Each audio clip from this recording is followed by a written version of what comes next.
Mesdames et messieurs, bonjour et bienvenue pour cette nouvelle édition de Midi au Caire pour ce jeudi le 22 février 2024. On commence tout de suite après cette pause.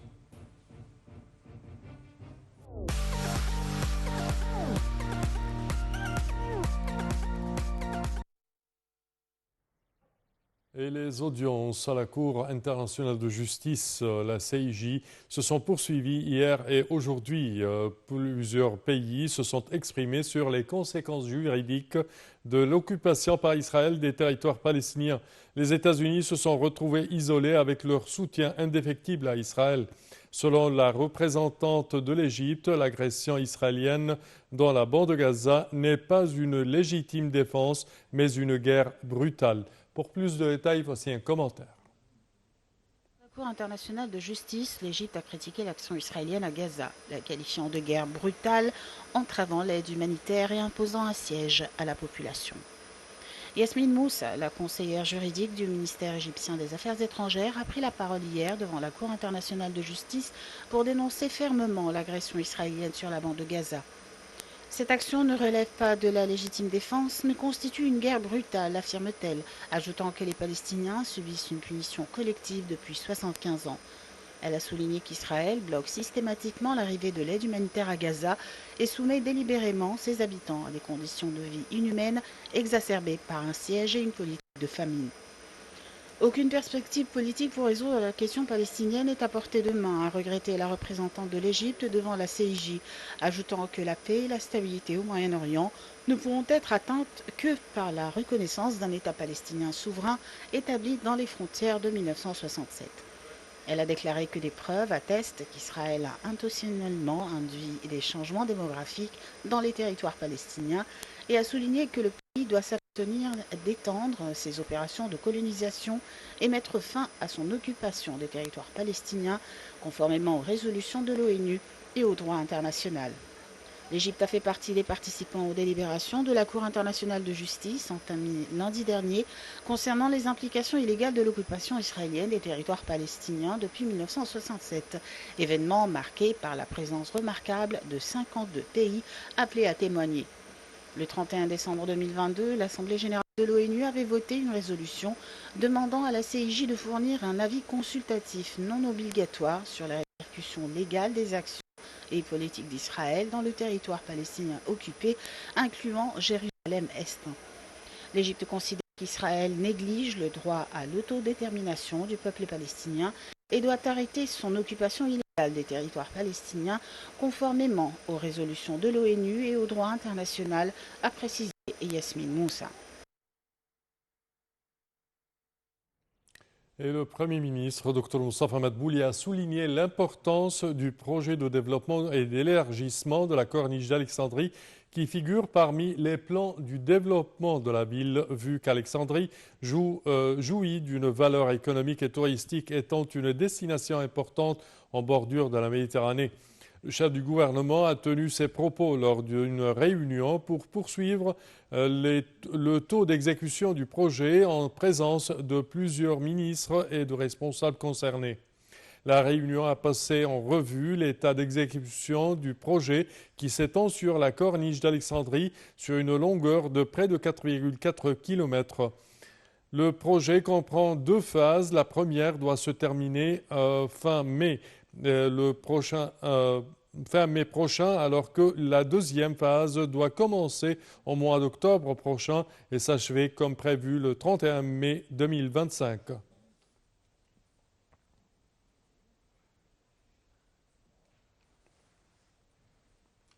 Par ailleurs, le Premier ministre, Dr Moustapha Madbouli, a souligné l'importance des projets en cours dans le secteur pétrolier, vu leur rôle dans l'augmentation du volume de la production locale des produits pétroliers, car cela contribue à réduire des coûts d'importation de l'étranger et de la fourniture de devises étrangères.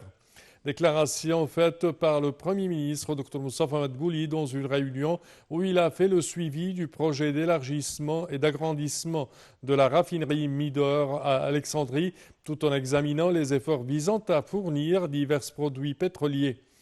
La réunion a regroupé le gouverneur de la Banque centrale, Hassan Abdallah, les ministres du pétrole et des finances, Tariq El-Molla et Mohamed Maït, ainsi que des responsables concernés.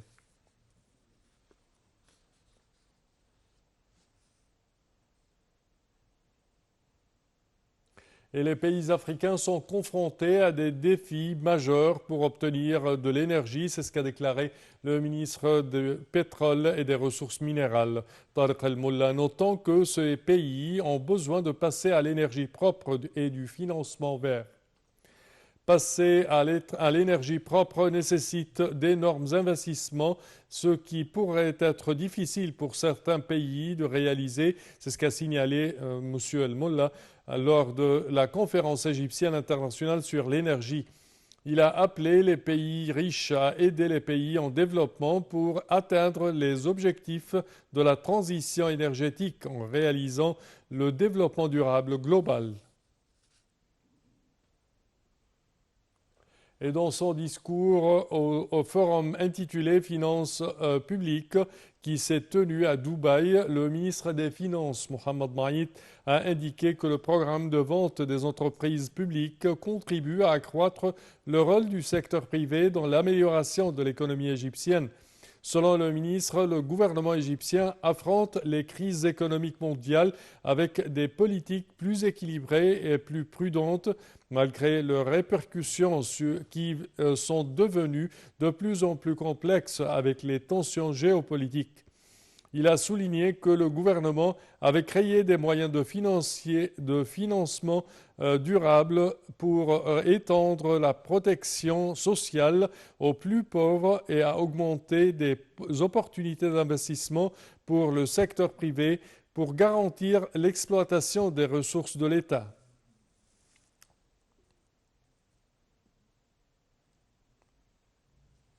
Et le ministre du secteur des Affaires publiques, Mahmoud Esmat, a déclaré que les terres de la région de la Nouvelle Salhiya font partie des terres vierges propices à la culture de divers types de cultures, ce qui nécessite une attention particulière aux cultures rivières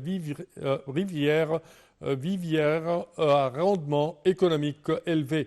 Lors de la visite du ministre dans la région de la Nouvelle Salhiya, dans le gouvernorat de Sharqiya, il a ajouté que ces cultures représentent une extension du boom majeur que connaît actuellement le pays dans l'expansion verticale et horizontale de la production agricole et de la maximisation du rendement économique des unités de terre et d'eau, grâce à l'industrialisation agricole et à l'utilisation de technologies modernes.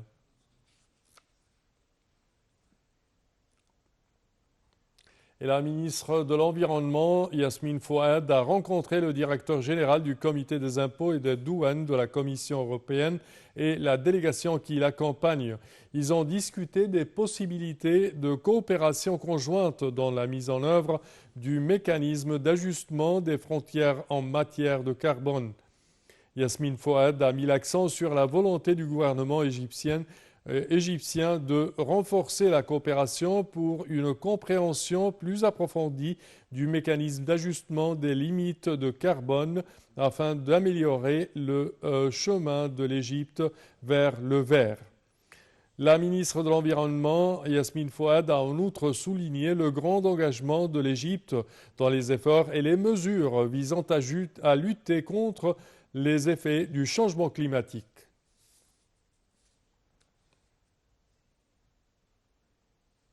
Et la ministre de l'État à l'immigration et aux affaires des Égyptiens à l'étranger, Sohag Guindi, a souligné l'attachement à la coopération avec les grandes institutions du secteur privé pour soutenir les efforts de responsabilité sociétale, de développement durable et de participation à la mise en place d'alternatives sûres à la migration illégale.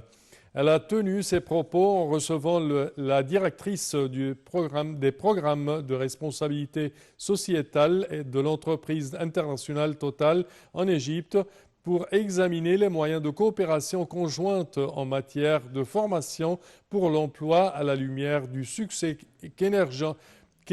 qu'enregistre le Centre égypto-allemand pour l'emploi, l'immigration et la réintégration.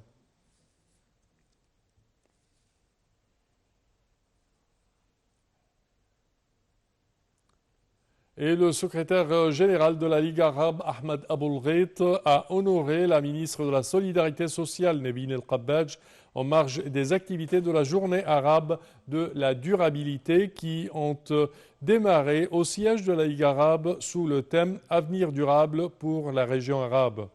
El-Kabbaj fut honoré pour ses efforts dans le domaine du développement social et des réseaux de sécurité sociale.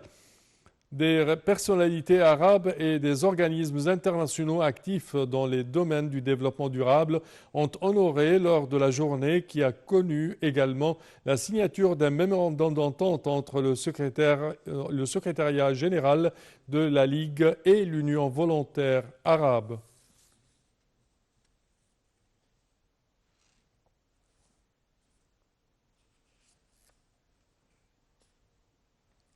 Et le ministre de la Santé et de la Population, Khaled Abdelghaffar, a tenu une réunion afin d'examiner la position exécutive du ministère concernant la connectivité électronique à travers le réseau national unifié des services d'urgence et de sécurité publique. Cela s'inscrit dans le cadre des directives de la direction politique visant à mettre en œuvre la transformation numérique et à autonomiser tous les secteurs gouvernementaux du pays afin de faciliter la fourniture de services aux citoyens via un système de communication avancé et sécurisé qui garantit la préservation des données gouvernementales.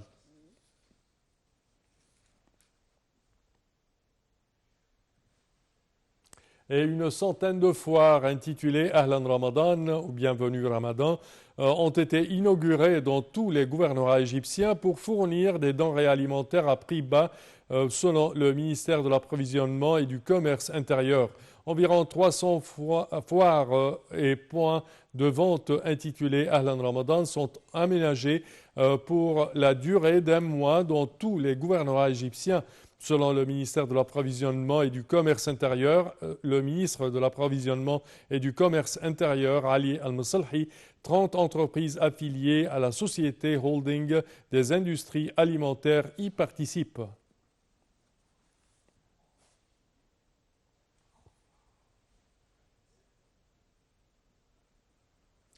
Et à présent, nous allons découvrir les dernières nouvelles qui concernent le tourisme, et cela dans un commentaire de Hadia Ousmane et Sherif Boussela. Voyons ensemble.